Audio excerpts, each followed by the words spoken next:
¿Cómo les va, chiquilines? Vamos a retomar ahora los conceptos de la programación orientada a objetos y vamos a trabajar en esta primer video práctico, ¿tá? Empezamos a programar ahora. Si no vieron el video anterior, si no escucharon todo lo que hablé de modularización, software de calidad, modularización, abstracción, clases, objetos y todo lo que está ahí, mírenlo, porque no me voy a parar en todos los conceptos teóricos de nuevo, sino que voy a avanzar a practicar, ¿ah? Y voy a tomar esos conceptos hoy para lo que quiero crear. Me voy a quedar en la parte de la programación. Si estuviéramos con más tiempo, nos pararíamos más en la parte de análisis, de la parte de relevamiento de datos, la parte de diseño, pero estamos con poco tiempo. Entonces, como ya les había comentado, que todo programa, antes de llegar a una instancia de implementación, tiene una instancia donde yo tengo que analizar mi realidad, ver cómo es la realidad, o sea, el qué es lo que tengo que hacer. Después tengo que llevar a una etapa de diseño, ver el cómo voy a hacerlo, y después llegar a una etapa de implementación, ¿tá? Ahora yo estoy parada en la etapa de implementación, ¿tá? Vamos a suponer que hice todo un análisis anterior para poder llegar a esto y un diseño previo. Primer concepto que quiero introducir, el concepto de modularización. Cuando yo vengo a la programación orientada a objetos, modularizar, ¿qué era? Era generar mi programa dividido en subprogramas. ¿Por qué hago esto? Por una cuestión de orden, por una cuestión de control de error, por una cuestión de manejo de los módulos con mejor precisión y con mejor certeza de cómo se están programando cada uno, por una cuestión de desestructurar los módulos y poder conectarlos, pero no necesariamente tener que tenerlos juntos. Es decir, que si yo tengo que anular uno de mis módulos de mi programa por X motivo, porque no está funcionando, eso no quiere decir que mi programa entero deje de funcionar. Dejaría de funcionar esta otra parte, pero mi programa seguiría funcionando. Yo voy a programar, por ejemplo, por poner un ejemplo que es recurrente y común, lo que sería una realidad. Vamos a programar que vamos a suponer que querría realizar una ave de línea, voy a poner el instituto de informática, por poner cualquier cosa, ¿tá? Probablemente yo ya analizando sé que voy a tener que programar en base a los alumnos, en base a los profesores, en base a los adscriptos, en base a los coordinadores, en base al personal administrativo, etcétera, etcétera, y todos los agentes que ahí sean necesarios según mi realidad.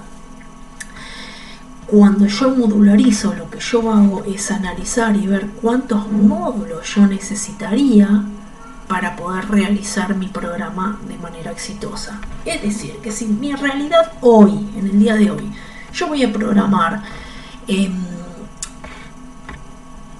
la programación perteneciente, digamos, que tiene que ver con los alumnos y con los profesores, voy a tener eso separado en dos módulos distintos. Por ejemplo, yo voy a venir y voy a crear una clase que se llame alumno, y voy a crear otra clase que se llame profesor, por ejemplo. ¿Ah? Empiezo a introducir el concepto de múltiples clases, múltiples módulos dentro de mi programación orientada a objetos. Es decir, que todo lo que yo tenga que programar con respecto a mis alumnos va a estar en un lugar. Todo lo que tenga que programar con respecto a mis profesores va a estar en otro lugar. Y si en algún momento mi módulo de profesores no funciona, porque tengo que corregirlo, porque tengo que hacerle modificaciones, lo que sea, no quiere decir que la parte de los alumnos no esté funcional. ¿Ah?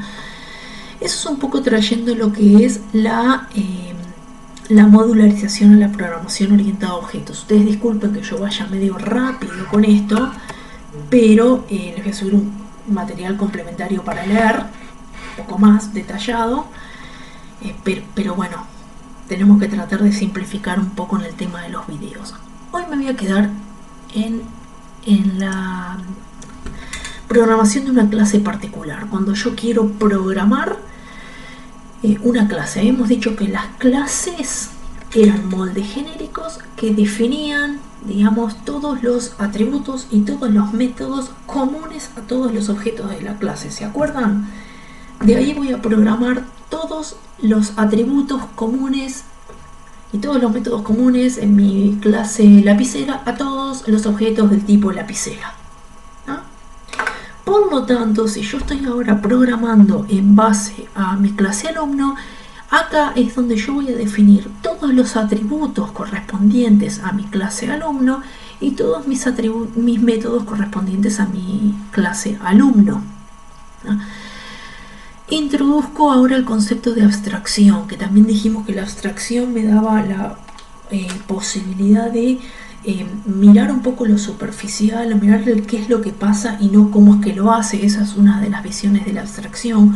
Otra de las visiones de la abstracción es que me permite a mí, bajo una lupa de análisis, tomar aquellos atributos que sean importantes para la realidad en la cual yo me estoy basando. Es decir, que si mi clase alumno es una clase que refiere al comportamiento de esos objetos dentro de un instituto, hay características de un alumno, de una persona, que para mí van a ser relevantes, van a ser atributos en los cuales yo voy a tener que trabajar, y eso lo voy a ver en la etapa de análisis, qué voy a necesitar saber de los alumnos y qué no voy a necesitar saber de los alumnos. Por ejemplo, yo podría, acá voy a poner que defino los atributos comunes a todos los objetos de la clase. ¿Ah? En primera instancia voy a definirlos como públicos, después eso va a variar y vamos a ver por qué. Yo diría que de todos los alumnos yo voy a necesitar saber el nombre. De todos los alumnos voy a querer saber la edad, un dato que me va a interesar. De los alumnos me puede interesar saber el curso al cual se van a anotar. Vamos a corregir acá. Me podría interesar de los alumnos saber su dirección.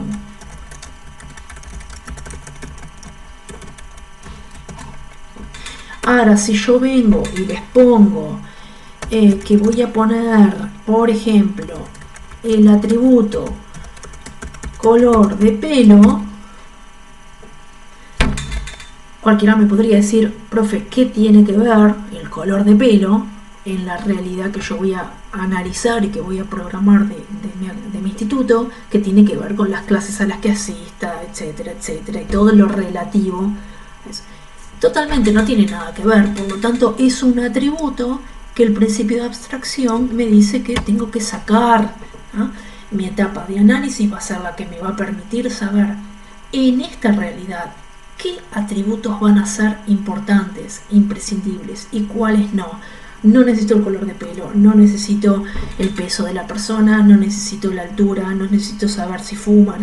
Si estuviera, por ejemplo, haciendo un software para un gimnasio, probablemente sí, me pediría el peso de la persona, la altura, su edad, algún dato clínico, etc. Eso va a ser relativo a mi realidad. Así que por ahora me voy a quedar con eso nada más. Podríamos analizar y poner más, pero me voy a quedar con eso a modo de ejemplo.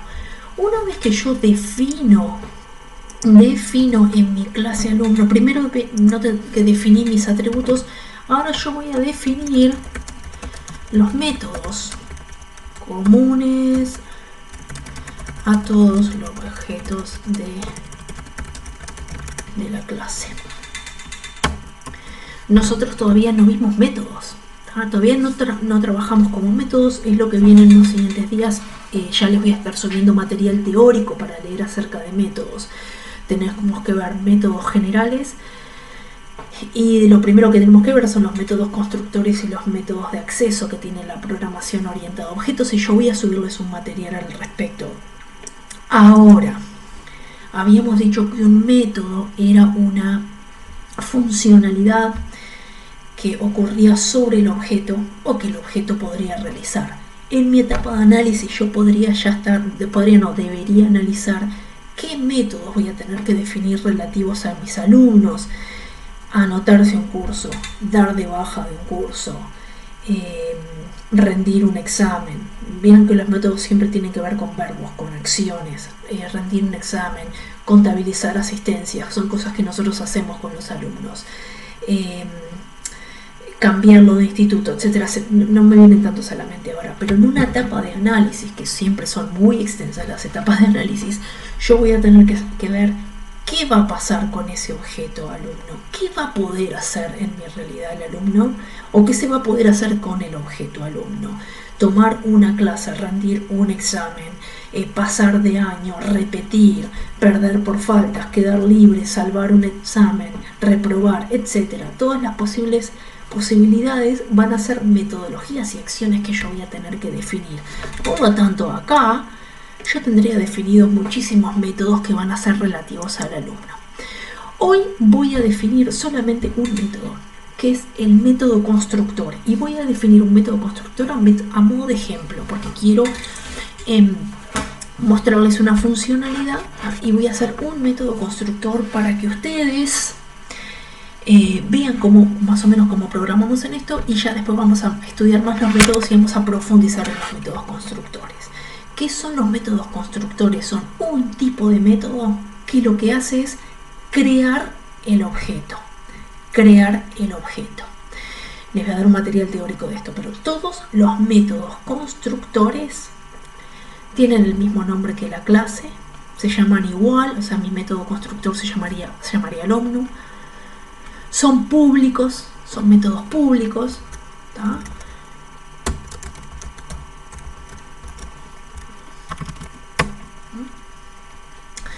Son métodos que lo que hacen es crear un objeto del tipo de la clase e inicializar sus valores. Cuando digo inicializar sus valores es darle un valor. Si yo trabajo con la opción de darle un valor, si genero un método al que le doy valor, y si no, el valor que va a tomar igual va a ser nulo, va a ser null, pero va a ser un valor al fin. Es muy extenso el tema de constructores, lo vamos a ver en el próximo video y en el material teórico. También vamos a ver cómo se genera un método, el cuerpo, los parámetros, etc. Hoy vamos a quedarnos con que esto es un método constructor que es público, que se llama igual que la clase, y que en este caso solo, para modo de este ejemplo, no recibe ningún parámetro, y su cuerpo, o sea, lo que hace, está vacío, ¿tá? Esto es lo que se llama un constructor por defecto. Ese es un constructor que, si yo no lo llego a definir al momento de generar un objeto, Java me lo va a definir por sí solo. Entonces, ¿cómo hago yo ahora para probar esto? ¿Cómo hago para generar un objeto del tipo alumno? ¿Cómo hago para hacerlo? Bueno, vieron que no tengo un método main. Yo no puse en mi clase alumno y en mi clase profesor un método main. ¿Por qué? Porque ahora que estoy programando en orientación orientada a objetos, voy a tener un solo módulo, una sola clase que sea para ejecutar mi programa. Por lo tanto, voy a crear mi clase. Puede ser mi clase principal, mi clase ejecutora, y va a ser la clase que sí va a tener un método main y que va a ejecutar mi programa. Así que ahora, no sé si lo ven bien ahí, vamos a poner una lupa. Verán que ahora tengo mi clase profesor, que está vacía ahora, mi clase alumno, y una clase ejecutora, que si la abrí, que hice, a ver, vamos a abrirla. Acá está. Esta es la clase que ejecuta mi programa. ¿Por qué? Porque es la clase que tiene el método principal. Ahora, ¿cómo voy a hacer yo para tomar mi clase A y generar un objeto del tipo A? ¿Cómo voy a hacer yo para tomar mi clase A y generar un objeto del tipo A? Bueno, yo creo que ustedes se acuerdan, voy a hablar un bloc de notas, pero yo creo que ustedes se acuerdan muy claramente de esto. Creo que se acuerdan de esto. Vamos a cambiarle. Lo han visto todo el año pasado por una letra grande.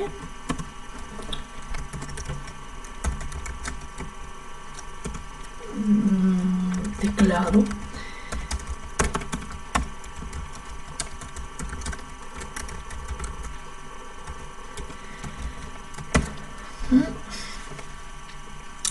Cuando ustedes querían generar una clase del tipo Scanner, ustedes nombraban a la clase Scanner, elegían el nombre del objeto que le querían dar, usaban el igualador y el parámetro new para reservar memoria y llamaban al método, el método constructor. Eso lo repasamos la primera y única clase que tuvimos presencial.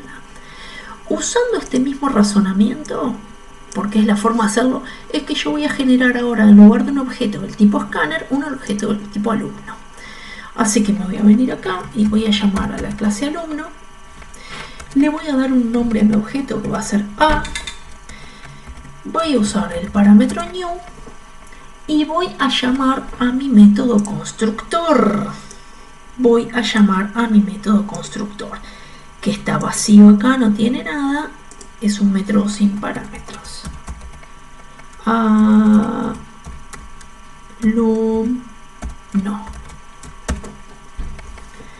Mi clase, mi objeto del tipo alumno que se llama A ya está creado. Si yo quisiera ver qué valores tomaron los atributos de mi clase cuando los tomé, yo ya les dije que en este caso es un constructor por defecto que crea el objeto pero deja sus valores nulos. Podría ver perfectamente que está creado mi objeto pero que sus atributos están nulos. Miren cómo lo vamos a probar. Vamos a hacer un poquito de trampa, así. Cuando pongo el nombre de mi objeto, igual esto sucedía lo mismo cuando yo hacía con el objeto Scanner, pongo el punto y me muestra todos aquellos atributos y métodos que están vinculados a mi objeto. Lo mismo pasaba con Scanner. Yo ponía el nombre de mi objeto, ponía teclado, punto, y me desplegaba el next int, el esto, aquello, el otro. Esto es lo mismo. Acá me dice que puedo tomar todos estos valores. Quise poner la lupa y se me fue. Espero que lo vean. Puedo tomar el atributo del curso, la dirección, la edad, el nombre, y puedo trabajar con todos estos métodos que son genéricos a todos los objetos. Voy a querer imprimir a ver qué hay en el atributo nombre de mi objeto que se llama A. Y ya que estoy, voy a imprimirlos todos. Vamos a hacer esto. Eran 4 atributos. Así que aparte de nombre, voy a querer imprimir la edad. Voy a querer imprimir la dirección y voy a querer imprimir el curso. Bueno, vamos a darle imprimir. Y si llegan a ver bien ahí, los valores de tipo numéricos están en 0 y los valores de tipo string están en null. ¿Por qué? Porque mi objeto que se llama A se creó, es decir, tiene una referencia, una dirección en memoria, pero sus atributos están nulos porque yo no le di valor, o sea, el valor es nulo. Posteriormente, próximo video, que ya vamos a ver métodos y otros tipos de constructores, vamos a avanzar con los constructores. Vamos a ver cómo generar otros constructores donde le den un valor distinto, donde mi atributo nombre, en lugar de tomar el valor null, tome el valor Ana o el valor que sea. Así que les pido que hagan esta prueba, generen una clase, generen un proyecto, generen 2 o 3 módulos, generen otros nuevos objetos del tipo alumno, alumno B, por ejemplo, igual new alumno. Acá ya tengo 2 objetos ahora. Tengo 2 objetos de la clase alumno, uno se llama A y uno se llama B. Hagan esto, generen un proyecto, modularicen, prueben lo que es trabajar y definir sobre mi clase molde. Mi clase alumno es mi clase molde, y mi clase ejecutora es la que lleva adelante el programa, es la que tiene mi main y en donde yo estoy programando, es donde estoy generando, acá estoy instanciando objetos del tipo alumno. Y acá estoy trabajando con mi alumno. En este caso estoy imprimiendo los valores de sus atributos, podría seguir. ¿Ah? Prueben hacer esto y en un próximo video vamos a avanzar. Estoy con material teórico sobre métodos, todo tipo de métodos para poder ya pasar a la parte de encapsulamiento y seguir adelante con la programación orientada a objetos. Un saludo muy grande a todos y muchas gracias por mirarme. Saludos, chao chao.